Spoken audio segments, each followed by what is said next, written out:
मुझे और पढ़ना है बाबा। मुझे पढ़ने दो ना। आपको तो अच्छे से पता है ना, पढ़ना मेरा सिर्फ शौक ही नहीं, मेरे जीवन का आधार है। मुझे कुछ बनना है, कामयाब होना है, और बिना पढ़े ये संभव नहीं बाबा। बेटी, तू तो हमारी हालत जानती है ना। हम तुझे और आगे नहीं पढ़ा सकते। 2 समय की रोटी का इंतजाम भी बड़ी मुश्किल से हो पाता है। बाबा, मैं एक समय ही रूखा सूखा खाकर अपना पेट भर लूंगी, पर मैं पढ़ाई नहीं छोड़ूंगी। दोनों पिता पुत्री की बहस चल रही थी। दोनों ही अपनी जगह ठीक थे। दिशा ने 8वीं कक्षा तक ही पढ़ाई की थी और साधुराम उसे आगे नहीं पढ़ा सकते थे क्योंकि वो बहुत गरीब थे। उनकी कमाई का भी कोई पक्का जरिया नहीं था। उन्हें जहां काम मिलता वहीं मजदूरी करते, जैसे ईंट के भट्टे पर मजदूरी करना या किसी के खेतों में दिहाड़ी पर काम करना। उनकी पत्नी की भी बीमारी से, पैसों की तंगी के कारण सही समय पर इलाज न होने की वजह से मृत्यु हो गई थी, जिससे साधुराम बुरी तरह से टूट गए थे। जरा देखो तो, मैं अपनी रानी बेटी के लिए क्या लाया हूँ। बाबा, मुझे कुछ नहीं देखना। बेटा, एक बार देख तो, मैं तेरी पसंद की चीज लाया हूँ, लड्डू। बाबा, आप मुझे लड्डू का लालच देकर बहला नहीं सकते। जब तक आप मुझे पढ़ाओगे नहीं, मैं लड्डू तो क्या खाना भी नहीं खाऊंगी। साधुराम अपनी बेटी की जिद और पढ़ाई के प्रति लगन देखकर उसके आगे हार जाते हैं। वो अपनी बेटी के लिए और कड़ी मेहनत करना शुरू कर देते हैं और अपनी बेटी को आगे पढ़ाने के लिए स्कूल भेजना भी शुरू कर देते हैं। दिशा की पढ़ाई शुरू हो चुकी होती है।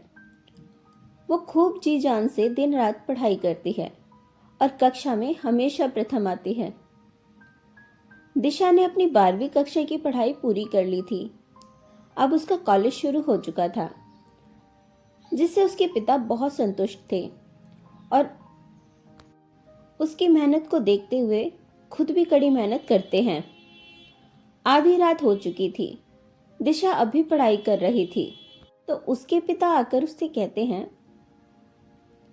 मेरी बेटी, तू हमेशा ऐसे ही सफलता की सीढ़ी चढ़े। चल, अब तू सो जा, नहीं तो तेरी तबीयत खराब हो जाएगी। बाबा, आप भी तो जाग रहे हैं, आप भी सो जाइए। फिर दोनों सो जाते हैं। अगले दिन जब साधुराम अपने काम पर जाते हैं तो उनका एक्सीडेंट हो जाता है, जिससे उन्हें अस्पताल में भर्ती कराया जाता है। दिशा भी कॉलेज से सीधा अस्पताल पहुंचती है और अपने पिता की ऐसी हालत देखकर रोने लगती है। बाबा, क्या हो गया आपको? उठो ना बाबा, उठो, देखो आपकी गुड़िया आई है। बाबा, आंखें खोलो ना। उसी समय डॉक्टर आकर उससे कहते हैं, आई एम सॉरी बेटा, अब तुम्हारे बाबा कभी नहीं चल पाएंगे। तुम्हें इनका बहुत ध्यान रखना पड़ेगा। अब दिशा पर अपने पिता और घर की जिम्मेदारी आ गई थी और साथ ही उसे अब पढ़ाई भी करनी थी। साधुराम हॉस्पिटल से घर आ जाते हैं।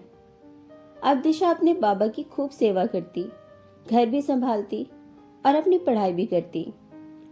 उसने अपना घर चलाने के लिए बच्चों को ट्यूशन पढ़ाना शुरू कर दिया था। बाबा, आप अपना ध्यान रखना और टेबल पर आपकी दवाइयाँ रखी हैं, टाइम से ले लेना, और बाहर से कुछ चाहिए तो बता देना, मैं लेती आऊंगी। ना बिटिया, बस तू ध्यान से जाना। दिशा जब बच्चों को पढ़ाने के लिए जा रही थी तो उसे स्टेशनरी शॉप से कुछ खरीदना था,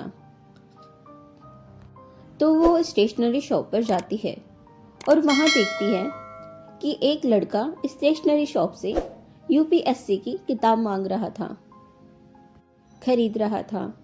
तो वह उससे पूछती है, भैया, ये किताब किस लिए ले रहे हो और क्या होता है ये यूपीएससी? यूपीएससी यानी यूनियन पब्लिक सर्विस कमीशन, लोक संघ सेवा आयोग। मुझे आईपीएस बनना है। लोग तो आईएएस बनते हैं, जो इसमें सबसे बड़ा पद होता है। ये जानकर दिशा बच्चों को पढ़ाने के लिए चली जाती है और घर आने के बाद उसके मन में आईएएस बनने का सपना चलने लगता है। अब वो इसके विषय में दिन रात जानकारी जुटाना शुरू कर देती है।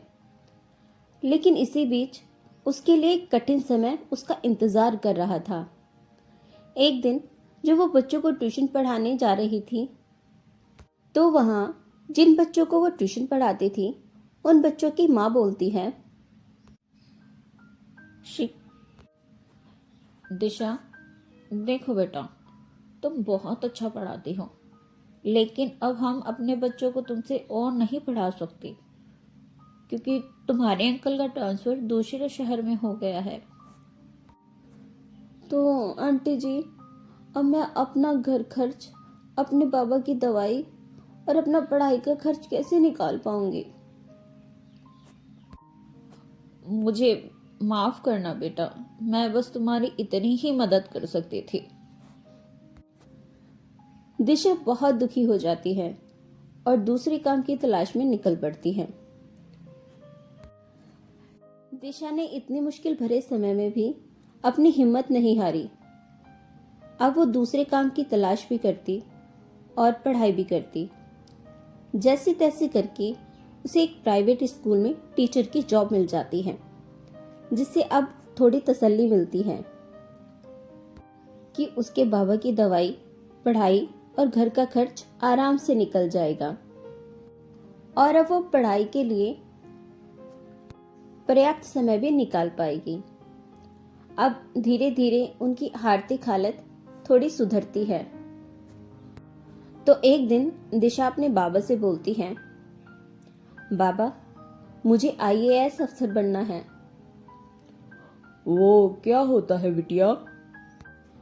बस बाबा, अब तो जब बन जाऊंगी तब आपको खुद ही पता चल जाएगा। बस उसके बाद दिशा ने जी जान से दिन रात एक करके पढ़ाई करना शुरू कर दिया। वो बच्चों को स्कूल में भी पढ़ाती, घर का भी काम करती, अपने पिता की सेवा भी करती और साथ ही पढ़ाई भी करती। ऐसे ही समय बीतता है और एक दिन साधुराम के घर के बाहर एक लाल बत्ती की सरकारी गाड़ी आकर रुकती है। साधुराम के घर के आगे सरकारी गाड़ी को देखकर सब हैरानी से देखते हैं। साधुराम भी व्हील चेयर पर घर के बाहर आते हैं और देखते हैं कि दिशा उस गाड़ी के बाहर खड़ी है और वो खुशी से चिल्लाते हुए बोलती है, बाबा, मैं आईएएस बन गई, मैं कलेक्टर बन गई बाबा। आपकी मेहनत और आशीर्वाद से ये संभव हो गया। अब हमारे कष्ट के दिन दूर हो जाएंगे। अब सब ठीक हो जाएगा बाबा। हाँ बिटिया, ये तेरी ही दिन रात की मेहनत का फल है। मुझे तुझ पर गर्व है। तेरी माँ जिंदा होती तो खुशी से फूले नहीं समाती। मेरा सीना चौड़ा कर दिया तूने बिटिया। अब दिशा ईमानदारी से अपने एक पुत्री और आईएएस के सभी कर्तव्य पूरे करते हुए अपने पिता के साथ खुशी खुशी रहती है।